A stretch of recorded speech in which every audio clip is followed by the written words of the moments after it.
But when it comes to my own mindset to know how to deal with the depression itself, yes, that's one thing I can say I'm really good at. Because now I know my triggers. Yeah, my triggers, for example. Triggers, exactly. Yeah. So I know how to take myself out of situations that might trigger me into going back to that same depression that I was in 4 years ago, or even close to it. So yeah, and now I know how to exclude myself out of situations. And I'm not even talking about places. I mean, whether it was food, whether it was music that triggers for me, whether it was food. Environment itself. I know how to recognize that, not go there. Oh my gosh! So you said this is your first situation. Definitely. You know, I feel so honored that you actually feel the need to open up to us. Thank you for being honest with us. Lisa. I just wanted to say to that same, to be like when I was a bit younger, when I used to be like much bigger, I used to be like much bigger than what I am now. But like I remember then, like I never went out. Like my parents would be like, you need to go out, you need to do something, have friends. Like I used to always like stay at home. My parents kind of knew that I was depressed, but you know, in our community, they're like, you just need to find God. Like, we don't talk about it. We don't talk about it. They would like buy me tickets to see my cousins in London. They're like, you know, like they don't believe in that. I remember when I told my mom that I'm depressed, she told me, no, you're just not close to God. Which again, I'm a believer myself. I believe in God, like no other way.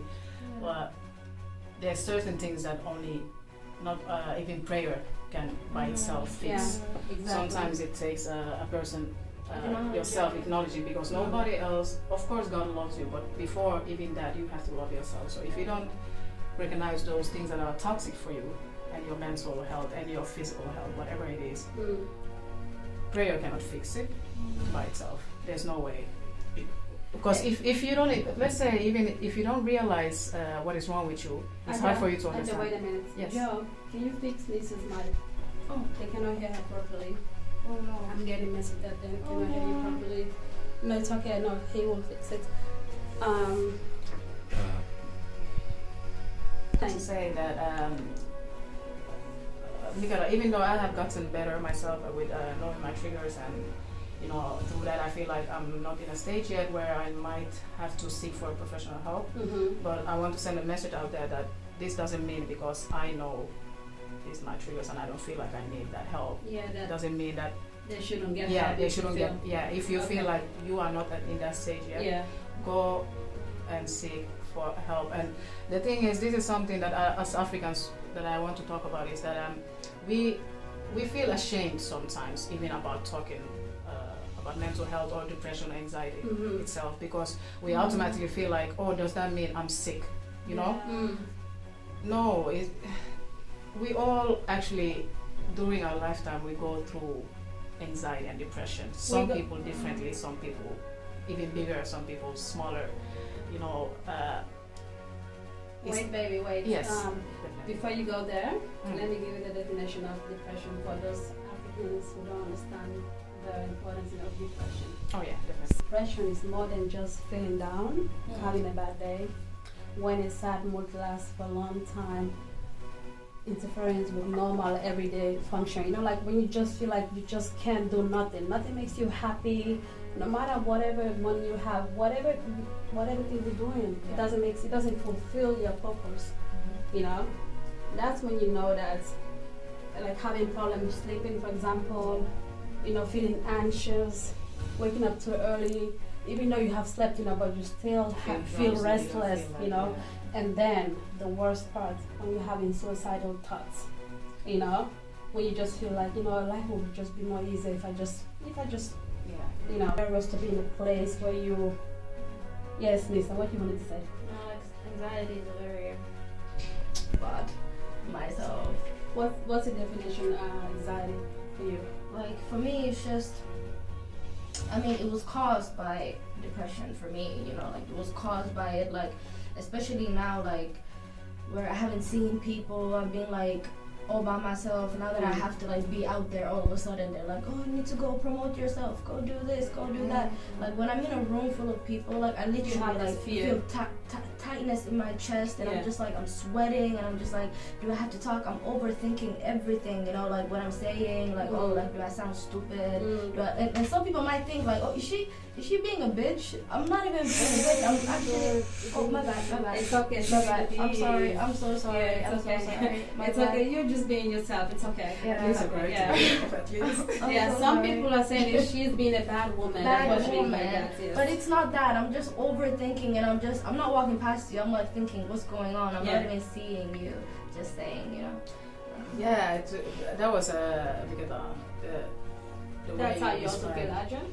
Yeah, but my thing is because I have migraine as well. Yeah. So whenever I get anxiety, I feel like there's this huge ball, especially in this part of my throat. You know, viewers, listeners, we cannot see, but like It right wells up. where like you feel throat. like you're choked. Yeah, and then my heart starts beating so fast to the extent like I feel like my blood pressure and everything just changed it, and then my head from here, because every time I have a like migraine attack from the back of my head to my like outside, my forehead. Your forehead, yeah. So it automatically, not always, but I realize, for example, if I'm going out or I know tomorrow is a big day for me, it stresses me so much. I start getting anxiety, and then my heart will start pumping, and then this huge ball started going through my from my throat to my nose area, and then I just get this huge headache.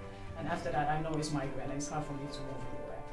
Breathing wise, I have never gotten a problem with when it comes to anxiety and breathing, because I don't know what it is, but to me mostly it's like the feeling of having something in my throat, and like I'm choking up, you know, and my heart is beating, my blood is rushing, like, and at least it feels hard for a while, you know.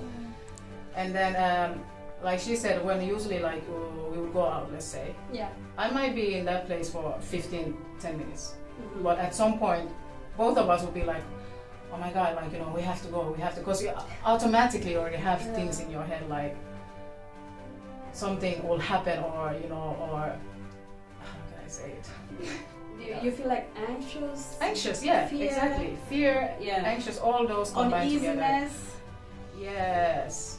Does it have to come with the pressure that you guys are dealing with, because both of you guys are both in the entertainment industry? Do you feel like you have this pressure keeping up with your life with other people that don't know you guys? Yeah, especially. Yes. Can I go first? I think that's the worst part, like, from this music industry.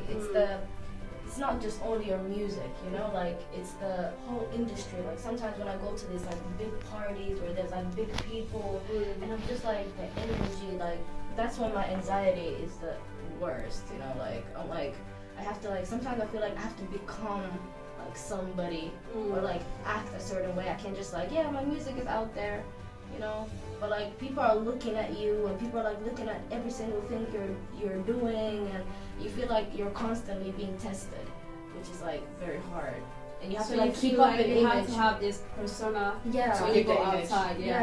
When you go outside, like, you're an artist, like people will be looking at you like different, you know, like it's hard.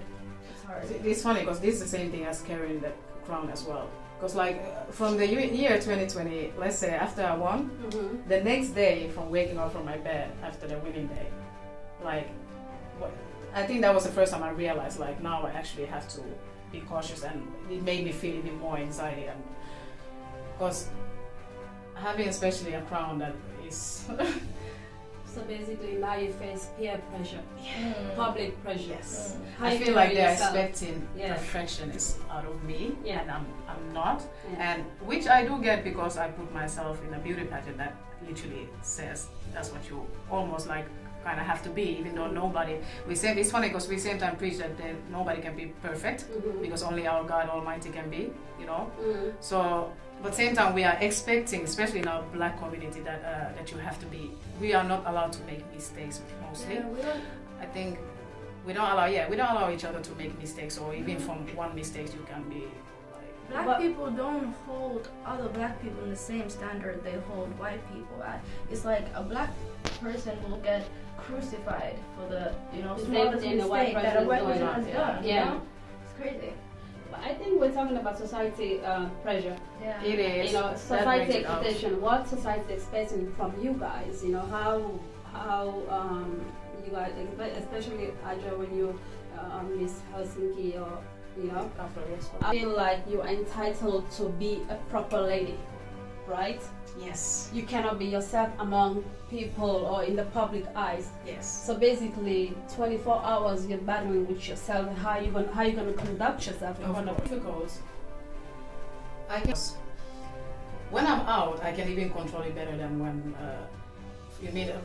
from the pressure of the community, like after winning the competition. Yeah. When I go home, all those thoughts actually attack me more than when I'm actually surrounded by people somewhere else. The anxiety itself, it hits me when I'm outside among people. Yeah. But actually, it gets worse once I leave from that place and I go home, because now I'm alone with those thoughts. I'm alone with those same thoughts about myself. And when I'm talking out, this was more like 2 years ago. I was feeling like this. Now I'm in a better place. But since we are talking about experience, it would get worse once I'm at home, inside those four walls, with my own thoughts now, alone with them, and not only my own thoughts, but except the negativity people have already put in my own mind about myself now. I think I understand you. Let me break it down. Basically, so when I am Ajadafe, so whatever comes to me, it won't bother me. But then when you go in your own home by yourself, everything sink in. Whatever comment